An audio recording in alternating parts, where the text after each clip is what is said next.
Good evening students. आज हम well hydraulics का लास्ट क्वेश्चन सॉल्व करेंगे। मैं आपको क्वेश्चन पढ़ के समझा देती हूँ। A 0.5 metre diameter well fully penetrates an unconfined aquifer. चलिए पहले एक वेल बना देते हैं। ये हो जाएगा हमारा वेल, ये है हमारा वेल, और इस वेल की जो डायमीटर है वो है 0.5 metre. Okay, and this well actually ये फुल्ली पेनिट्रेट हो रहा है एक अनकन्फाइंड एक्यूफर में। तो एक्यूफर कौन सा मिल गया हमें? अनकन्फाइंड, और फुल्ली या फिर पार्शियली पेनिट्रेट हो रहा है, तो यहाँ से मिल गया कि फुल्ली पेनिट्रेट हो रहा है।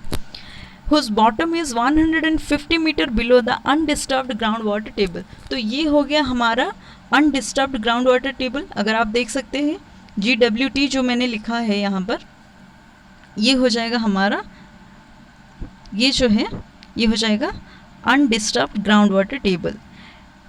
हुज बॉटम का मतलब होता है कि इस वेल का जो बॉटम है, ये जो बॉटम पार्ट है, ये 150 मीटर की डिस्टेंस पर है। चलिए उसके बाद पढ़ लेते हैं। The water is pumped out from the well at a constant rate of 0.1 cubic metre per second. Okay, you can see over here.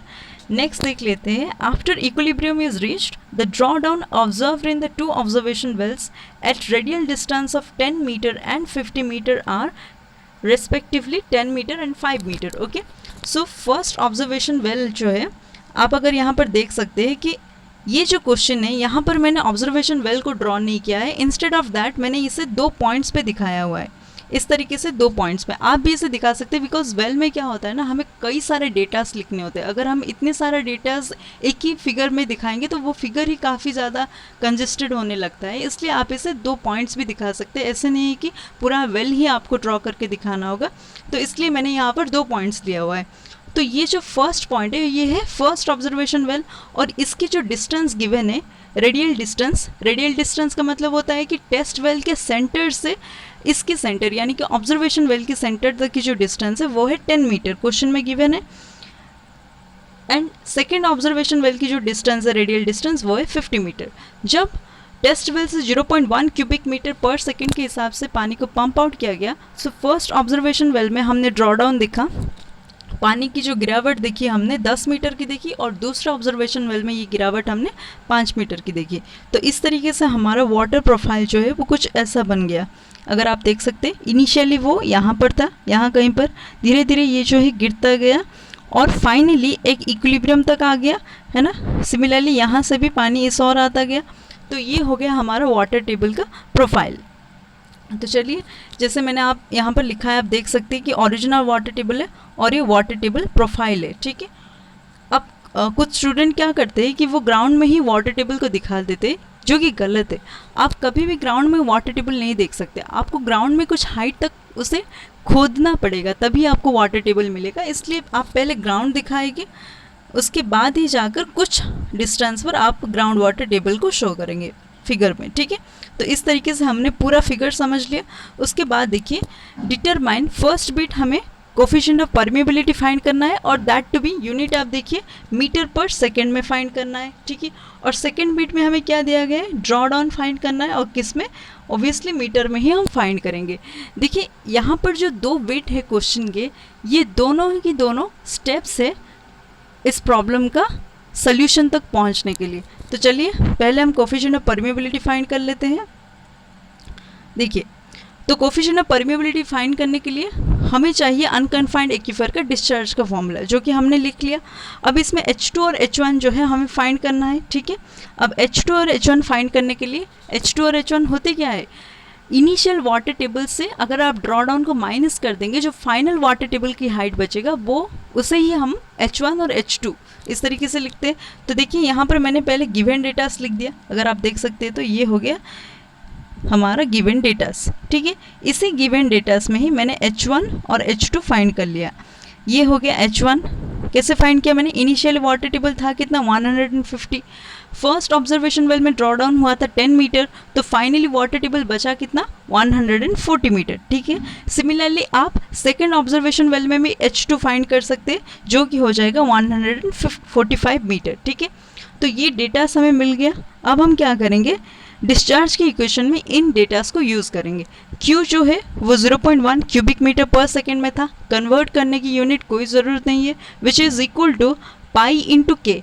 के हमें फाइंड करना है, उसे ऐसे ही रखिए, इनटू H2 जो है, H2 कितना है 145 स्क्वायर माइनस H1 जो है वो 140 स्क्वायर, यहाँ तक समझ में आ गया, divided by lawn of R2 divided by R1।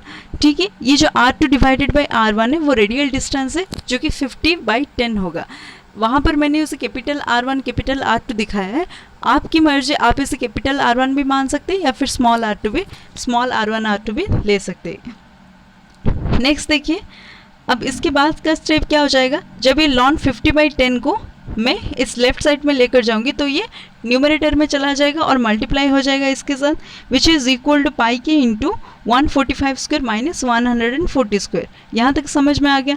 फिर इसके बाद स्टेप क्या है, इसे हमें सॉल्व करना होगा 0.1 into ln of 50/10 which is equal to ये जो pi into 145 square minus 140 square है, इसे हम इस लेफ्ट साइड में लेकर आ जाएंगे और k जो अननोन है उसे हम राइट साइड में रख देंगे।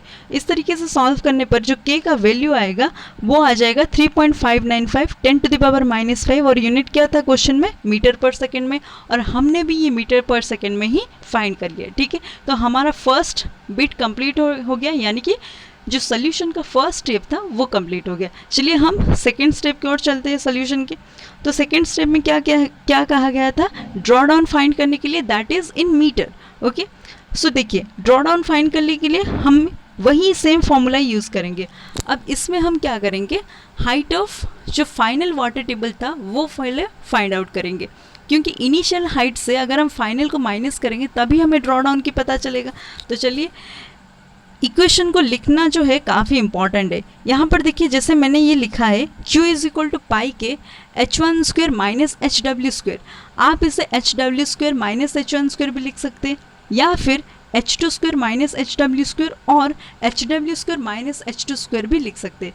उसी के साथ साथ आपको डिनोमिनेटर में जो R1 R2 RW ये सारी जो चीज़ें हैं आपको चेंज करना पड़ेगा।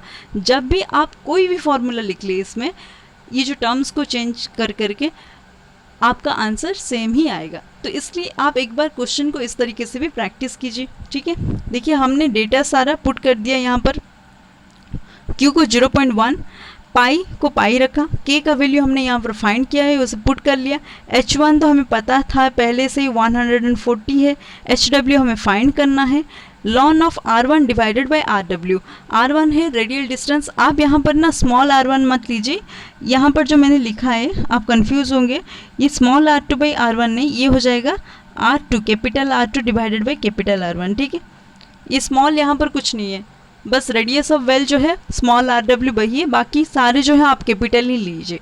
ठीक है, तो देखिए जो कैपिटल R1 था वो हो जाएगा 10 और रेडियस ऑफ वेल जो है, डायमीटर तो क्वेश्चन में गिवन था इसलिए diameter of well divided by 2 करके हमने रेडियस ऑफ वेल फाइंड कर लिया। ठीक है, तो ये हो जाएगा हमारा 0.25। जब हम इसे सॉल्व करेंगे तो HW जो है वो आ जाएगा 127.80 मीटर। ठीक है, ये हो गया हमारा फाइनल वाटर टेबल इनिशियली था कितना 150 मीटर, फाइनली अभी है कहाँ पर ये 127.80 मीटर पर, यानी कि वाटर में जो डिप्रेशन हेड है, वाटर जो डिप्रेस हुआ है वो कितना हुआ है, वो हो गया आपका 22.2 मीटर। ये है हमारा आंसर। ठीक है, तो बेल हाइड्रोलिक्स का तमाम वो प्रॉब्लम जो कि स्टैंडर्ड क्वेश्चन है या फिर जिन सारे क्वेश्चंस की कॉन्सेप्ट काफ़ी इंपॉर्टेंट है, मैंने वो सारे करवा दिया है। अगर आपको कोई भी डाउट है किसी भी कॉन्सेप्ट में, अगर आपको समझ नहीं आ रहा है तो कमेंट सेक्शन में मुझे कमेंट करके ज़रूर पूछिए। Thank you.